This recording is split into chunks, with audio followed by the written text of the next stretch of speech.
Joseph Curry here. Welcome to my show. Today is Tuesday, March the 8th, 2022. We got an update. The North Carolina news.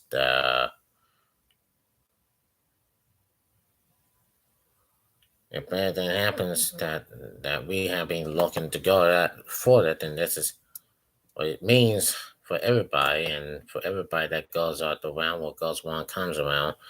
So yes, it's finally here, but now here in North Carolina, we have been looking that we're about to end the mass mandate. And yes, it is what it is, ladies and gentlemen. And court mass mandate says that has been take off the bans on Wednesday. And yes, it always has. It's what it is. And it's what you need to know. Now, we've been told that Copeland County East mass mandate in government office on March the 14th. That will be next Monday. Now, Dorland County officials determination of the declaration of energy, which was implemented and will monitor in effect as the COVID-19 pandemic continues to soar. County commissioners first issue a declaration of state of emergency in Durham, North Carolina, and Durham County on March the 14th, 2020. At the start of the pandemic, updates to the declaration were subsequently added. The most recent update to the declaration came on August 2021 as the especially contagious Omicron variant pushing coronavirus cases to unprecedented level over the following months. Determination of declaration document states at the present time the number of persons vaccinated in Durham and across the state of North Carolina has significantly increased, and the number of possible cases and hospitalizations had decreased. Chair Brandon Hollerton signed the termination order on Friday morning. The declaration of state in emergency in the county of Durham to prevent the spread of COVID-19 is terminated, effectively on Monday, March the 7th at 12:01 a.m. Now, 4:58 p.m., starting March the 14th, bands will be operating in the most Cumberland County government factories for workers and employees, and masks will continue to be required at the Department of Public Health and the Determination Center in Arkansas and OS HA and now other regulations. Things are looking better for Cumberland County as our COVID-19 measures improves. In the last 7 days, the number of new cases and new hospitalizations admission through 100,000 per population decreased 52% and 23% respectively, says Glenn Adams, chairman of the Cumberland County Board of Commissioners. I am thankful we can move forward with this new guidance, but the pandemic is not over yet. We have free prevention measures widely available, such as vaccinations, testing, and treatment. Please continue to follow guidance. Fund that will help officials to protect themselves, low co-workers, and low families. That's what they say. Yes, and that's what they always say. That was on March the 14th. So now, the mask may they have been out like 2 years. Yeah. Well, what can it happen there? What can it be like? Well, it did matter, and it does matter. So, it's what it is. It's like 3 weeks ago. Well, anyway, I waited. It's like 3 weeks ago. Now less a day on March the 7th. And it says, and here's what happened now.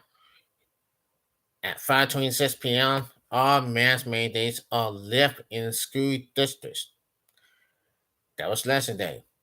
Local governments and many state legislatures mandate an infectious disease expert is urging caution and wants wrestling for masking in classrooms for a bit longer. Dr. David Willer, an infection disease specialist at UNC, said COVID case counts dropping and hospitals entering out COVID-19 cases are encouraging signs. And they say, I think there's a sweet spot, though. He said, there's a lot of wishful thinking now. Wish I could say that the scientist doesn't back up masking in schools. It does back up masking. We know mask works. We know schools that have masks had less community spread. Wallace said, waiting even a couple of more weeks before losing masks inside classrooms will be a more measured approach. I don't want to do everything that prevents us from getting where we all want to be, he said. I don't want to take any chances that we're going to see an Omicron babe 2 like they saw in Denmark. They will just slow us down. They will just make us frustrated and exhausted. So let's just keep going. Let's put our pedal to the metal. We're almost there. As for those who do still choose to wear a mask indoors, whether something is better than nothing when anyone around you is without a mask. Now at 1:30 p.m. it says North Carolina Department of Health and Human Service reported just 528 new cases, the lowest number since July 7th. 8 months ago, daily cases are nearly 4 times lower than they were just 2 weeks ago. The Pacifics, I do think, the Pacifics of positive tests are dropping to 3.9%. The fifth straight day, the measure has remained below 5%. Just 2 weeks ago, the measure was at 10.7%. However, locally, the percentage of positive tests is still high, right, dropping to 3.1% in Durham, North Carolina. The measure is still at 9.5% in Cumberland County. Currently, 1,140 people are hospitalized with COVID 19. However, the percentage of COVID 19 patients in the ICU increasing to 21%. Now, we all know that the numbers are still dropping and the hospitalizations are going down. They are still dropping. Numbers are still dropping. And a little bit cases. But that's what it's all about. And around North Carolina, well, hey, they're getting there and they're almost there. And they're getting there all right.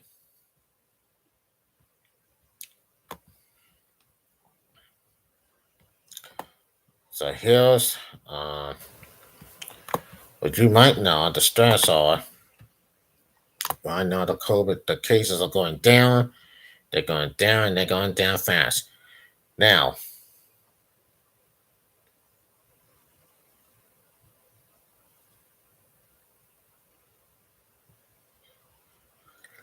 boy, we got everything. We got everything that goes up and boy, it's hard. It's not hard to watch. Right. Now the Philip that 6,240,750 have been fully vaccinated. That puts 559. That puts 59.5%. Boy, it's getting slow. They just have to. They have to. They have to. Just have to do what they had to do. Because 2 years ago, the pandemic just got started. And now we got the popularity of the United States, 215 million have been fully vaccinated, 65.4%.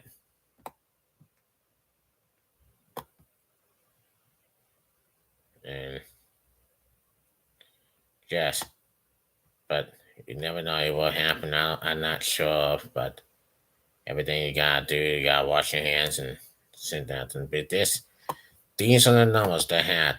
New York had 75.7. Massachusetts got 77.8. And I don't know how it stops. I don't know why it stops, but it is what it is. So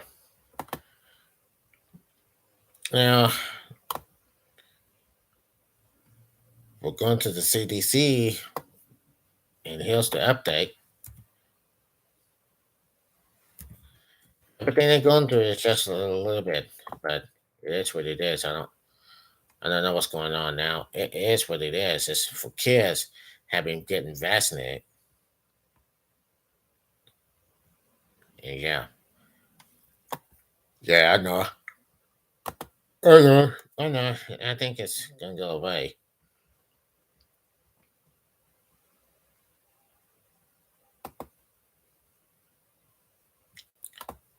Now we'll take a look at this. Now, Florida to define CDC by recommending it against COVID shots for kids. It says